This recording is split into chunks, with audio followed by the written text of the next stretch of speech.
అంటే నేను చూశాను మిమ్మల్ని, అంటే ఈ 5 ఇయర్స్‌గా నేను చూస్తున్నా కదా! మీరు అసలు ఎక్కడ కూడా డీవియేట్ కాలా.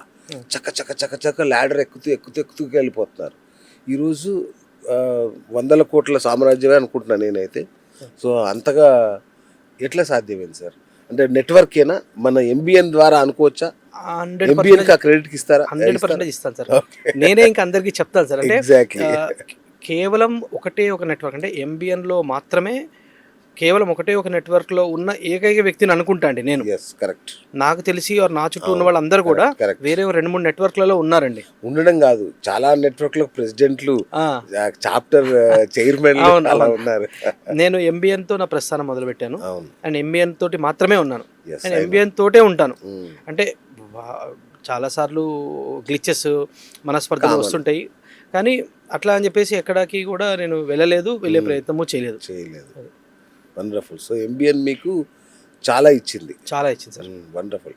మేము గూడా సార్, అంటే ఎంబీఎన్‌లో నేనైతే చాలా నేర్చుకున్నా. అంటే సరే, ఒక బిజినెస్ నెట్వర్క్‌లో ఉండడం ఎంత ఇంపార్టెంటో ఎంబీఎన్ నేను చాలా మందికి సజెస్ట్ చేస్తాను. ఎంబీఎన్ లాంటి నెట్వర్క్ ఇంకెక్కడా ఉండదు అని. ఎందుకంటే ఇప్పుడు ఒక సగటు మనిషి, నేను హైదరాబాద్‌కి వచ్చాను, లేదంటే ఒక బిజినెస్ మ్యాన్ హైదరాబాద్‌లో అడుగుపెట్టినప్పుడు ఇంత కనెక్టివిటీ రావాలంటే మీకు 10, 20 ఏళ్ళు పడుతుంది. ఆ! అవును. అలాంటిది ఒక 2 మీటింగ్స్‌లలో కూడా మీరు కనెక్ట్ అయిపోవచ్చు. అవును. మొత్తం టోటల్ హైదరాబాద్‌లో ఉన్న క్రీమ్ బిజినెస్ పీపుల్‌తో. అవును. So, wonderful. అండ్ ఇప్పుడు దానికి మీరు ప్రెసిడెంట్. ఇప్పుడు managing director sir. Managing director. Oh my God! నేనే ఇంకా అప్డేట్‌లో లేట్ ఉన్నాను. మనం మార్చ్ 28 రోజున officially announced as a managing director. Wonderful. Wonderful sir. అయితే నెక్స్ట్ చైర్మనే ఇంకా. ప్రసాద్ గారు ఒప్పుకోరేమో. లేదు, అలా ఏం లేదు. ప్రసాద్ గారు ఓకే. పాపం నేను ఏదన్నా కాదంటారు. అవును. అవును. I know. సో, ఫస్ట్ మీ చాలా జాబ్స్ చేస్తున్న పెద్ద పెద్ద కంపెనీలతో మీరు వర్క్ చేశారు అవును. స్టార్టింగ్‌లో. అవును. సో, ఏంటి ఆ ఎక్స్‌పీరియన్స్ ఎట్లా ఒక ఎంప్లాయీగా? ఎంప్లాయీగా నేను ఎప్పుడు కూడా నేను ఏదో ఒకటి నేర్చుకోవడానికే ఎక్కువ ప్రయత్నం ఇచ్చాను సార్. అచ్చచ్చా! ప్రాధాన్యత. 2 కూడా నేర్చుకోవడం. అంటే నా ఆస్పిరేషన్ ఎప్పుడు కూడా నేను ఎంటర్‌ప్రెన్యూర్ అవ్వాలి. అది 5 ఏళ్ళకి అవుతానా, 10 ఏళ్ళకి అవుతానా తర్వాత ఓకే. సంగతి. బట్ ఎంటర్‌ప్రెన్యూర్ అవ్వాలి. ఓకే. నేను ఒక ఎంటర్‌ప్రెన్యూర్ అవ్వినప్పుడు, నేను ఒక టీమ్‌ని హ్యాండిల్ చేస్తున్నప్పుడు, ఒక టీమ్‌ని నేను హ్యాండిల్ చేయడంలోనూ, టీమ్‌ని నడిపించడంలోనూ చాలా డిఫరెన్స్ ఉంటుంది. కరెక్ట్. ఆ డిఫరెన్సెస్‌ని నేను నేర్చుకోవాలి. ఓకే. ఇక్కడ నేను బయటికెళ్ళి ఇవి నేర్చుకోవడానికి ఎక్కడ బయట స్కూల్స్ ఏమి ఉండవు. అవును. సో, నేను చేసే జాబే నాకు నేర్పించాలి. ఓకే. సో, నేను జాబ్ ఆల్మోస్ట్ 2005 నుంచి చేశానండి. 2006 నేను పాస్డ్ అవుట్. ఓకే. బట్ 2005 నుంచి నేను వర్క్ చేస్తూ ఉన్నాను. ఓకే. సో, 2005 నుంచి 2021 వరకు, అంటే ఆల్మోస్ట్ 16-17 ఇయర్స్. ఓకే. ఈ 17 ఇయర్స్ ఆఫ్ ఎక్స్పీరియన్స్‌లో నేను ఒక్కరోజు కూడా శాలరీ కోసం చూడలేదండి. I never use to see my salary, అంటే శాలరీ కోసం వెయిట్ చేయలేదు. నా నా ఆల్మోస్ట్ నా ఫోకస్ అంతా కూడా ఏంటంటే నేను ఏం నేర్చుకోవాలి. ఓకే. People management. ఇప్పుడు నేను జస్ట్ నార్మల్ ఒక ఇంజనీర్‌గా ఉన్నప్పుడు, ఒక జీఎం కేటగిరీ పర్సన్ ఎలా మాట్లాడుతున్నాడు, ఒక ఇంజనీర్ నా టీంలో ఒక 30 మంది ఉంటే, ఆ 30 మందిలో నేను ఒకడిని. ఈ 30 మంది పైన ఒకడు ఉంటాడు టీమ్ లీడర్. వాడి పైన ఒక అసోసియేట్ మేనేజర్, దానిపైన ఒక అసిస్టెంట్ మేనేజర్, ఒక డిప్యూటీ మేనేజర్, సీనియర్ మేనేజర్, దీనిపైన ప్రాజెక్ట్ మేనేజర్, దీనిపైన జనరల్ మేనేజర్. ఇన్ని లెవెల్స్ పైన ఒక జీఎం ఉంటాడండి. ఆ జీఎం స్థాయి పర్సన్ ఇంత పెద్ద టీంని ఎలా నడుపుతున్నాడు, ఎవరితోటి ఏం మాట్లాడతాడు, ఎంతవరకు అతను మాట్లాడతాడు, ఎంత డెప్త్ వరకు చూస్తాడు, అంటే మేనేజ్మెంట్ అనేది, వర్క్ అనేది ఎన్ని లేయర్స్గా డివైడ్ అవుతుంది. సో, ఇవన్నీ నేర్చుకోవడానికి, అంటే ఇవన్నీ క్లీన్గా అబ్జర్వ్ చేసి నేర్చుకోవడానికి ఒక 3 to 4 years పట్టిందండి. అంటే దీస్ ఆర్ ఆల్ లెర్నింగ్స్. ఇప్పుడు నా in my journey 16 to 17 years ఇదంతా what I have learned. So, మీరు చేసిన కంపెనీలు చాలా కార్పొరేట్ కంపెనీస్, లైక్ బ్రిటానియా కావచ్చు, మైటాస్ కావచ్చు, ఇట్లాంటి వాటిలో చేశారు కదా. సో, ఏంటి ఆ కార్పొరేట్ కల్చర్ ఎట్లా ఉంటుంది? ఇప్పుడు మీరు కూడా ఒక కార్పొరేట్ అధినేత అయ్యారు ఒక కంపెనీకి. సో, దాని నుంచి ఏం నేర్చుకున్నారు కార్పొరేట్ వరల్డ్ నుంచి?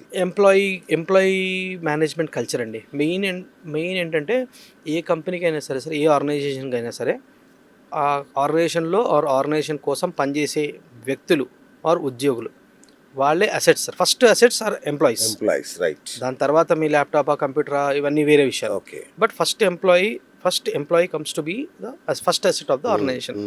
సో, మనం ఒక ఎంప్లాయీ తోటి మనం ఎలా ఉంటున్నామో, ఓ ఎంప్లాయీని మనం ఎలా ట్రీట్ చేస్తున్నామో, వాడికి మనం ఎంత గౌరవం ఇస్తున్నామో అనే దాన్ని బట్టే వాడి ఇన్వాల్వ్మెంట్ ఇన్ ద వర్క్ అనేది ఉంటుందండి. రైట్. 9 to 6 వర్క్ చేయడం వేరు, అవును, ఈ వర్క్ నాది అనుకుని చేయడం వేరు, ఈ వర్క్ నాది మాత్రమే అనుకుని చేయడానికి వేరు. సో, ఒక మనిషి జాయిన్ అయినప్పుడు ఈ పని నాది అని అనుకుని ఈ పని నేను చేయాలి అనుకుని వాడు కంపెనీలోకి వస్తాడండి, జాబ్లోకి వస్తాడు. అవును.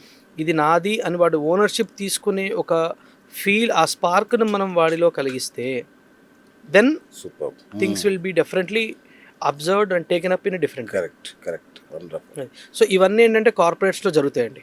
ఓకే. అంటే of course again it all matters అండి, ఇండస్ట్రీని బట్టి మారిపోతుంటాయి. అవును. ఇప్పుడు నేను మై లాస్ట్ ఎంప్లాయర్, నేను వర్క్ చేసిన లాస్ట్ కంపెనీ వాజ్ L&T అండి. అచ్చా. I work for L&T metro రైల్లో చేశాను కదా. Metro rail. సో నేను అక్కడ నేర్చుకున్న ఒక గుడ్ ప్రాక్టీస్ ఏంటంటే అండి, మా ఎండి ఆఫ్ ద ఆర్గనైజేషన్, ఆయన రోజు రాగానే ఆఫీస్కి ఎక్కడైతే కారు దిగుతాడో అక్కడి నుంచి ఆయన చైర్ ఆయనకి వెళ్ళి ఏ చైర్లో అయితే కూర్చుంటాడో ఈ దారిలో కారు దిగిన ఫస్ట్ స్టెప్ నుంచి సెక్యూరిటీ గార్డు వెళ్ళి చైర్లో కూర్చునేంత వరకు హౌస్ కీపింగ్. ఈ మధ్యలో ఎంతమంది వచ్చినా సరే అందరికీ ఆయన వాళ్ళ దగ్గరికి వెళ్ళి సెకండ్ ఇచ్చి హౌ ఆర్ యూ టుడే అని అడిగేవాడండి. ప్రతిరోజు అడిగేవాడండి. ప్రతిరోజు ఆయన వాళ్ళ దగ్గరికి వెళ్ళి హౌ ఆర్ యూ టుడే అని అడుగుతాడు. ప్రతిరోజు అడుగుతాడు అందరినీ. సో నాకు అది చాలా అంటే ఇట్స్ వెరీ పెక్యూలియర్ క్వాలిటీ అండి. నేను ఇదివరకు వర్క్ చేసిన ఏ కంపెనీలో కూడా ఒక జీఎం వచ్చాడు అనుకోండి, నేను సైట్లో వర్క్ చేసేవాడిని. జీఎం వచ్చాడంటే జీఎం కార్ దిగుతాడు, డ్రైవర్ వచ్చి డోర్ తీస్తాడు, డైరెక్ట్గా ఆయన క్యాబిన్లోకి వెళ్ళేంత వరకు ఏదో ఫోన్ అన్నా చూస్తాడు, అంటే నేలన్నా చూసుకుంటూ వెళ్ళిపోతాడు. పక్కన ఎవరైనా నమస్తే చెప్తున్నా, గుడ్ మార్నింగ్ చెప్తున్నా, మొహం కూడా ఐ కాంటాక్ట్ కూడా ఇవ్వరు. కరెక్ట్.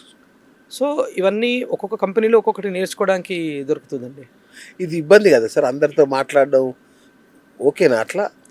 నేను ఇప్పుడు నా ఆర్గనైజేషన్ మా ఆఫీస్కి వెళ్ళాను అనుకోండి, ఖచ్చితంగా నేను మా ఆఫీస్కి వెళ్ళగానే అందరి దగ్గరికి వెళ్ళి హాయ్ హలో అని చెప్పి హాయ్ గుడ్ మార్నింగ్ అని ఖచ్చితంగా నేను వెళ్ళి సెకండ్ ఇస్తాను అందరికి, ఎవ్రీవన్.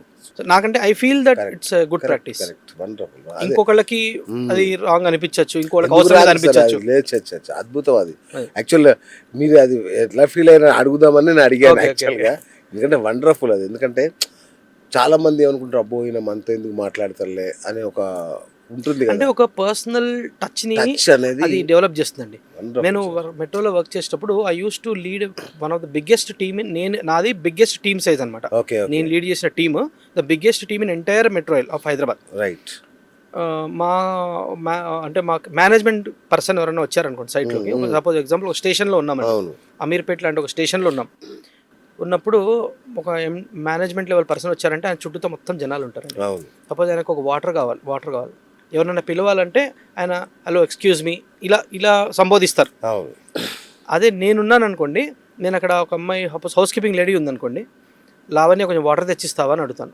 అంటే నాకు అట్లా పేరుతోటి నేను పిలుస్తాను. కరెక్ట్. సో ఆ పర్సనల్ టచ్ వాళ్ళకి ఏంటంటే, అరే ఆ స్థాయి మేనేజర్ స్థాయి పర్సన్ నన్ను పేరు పెట్టి గుర్తుపెట్టుకున్నాడు అనే ఒక ఫీల్ వాళ్ళకు ఉంటుంది చూసారా. నెక్స్ట్ టైం వచ్చినప్పుడు వాళ్ళు మనం అక్కడికి ఎంటర్ అయితే వాళ్ళు ఉన్న పరిసరంలో మనం ఎంటర్ అవుతుంటేనే వాళ్ళు మనకి ఇచ్చే రెస్పెక్ట్ డిఫరెంట్గా ఉంటుంది. పాజిటివ్ వైబ్సే డిఫరెంట్. బాగుంటుంది.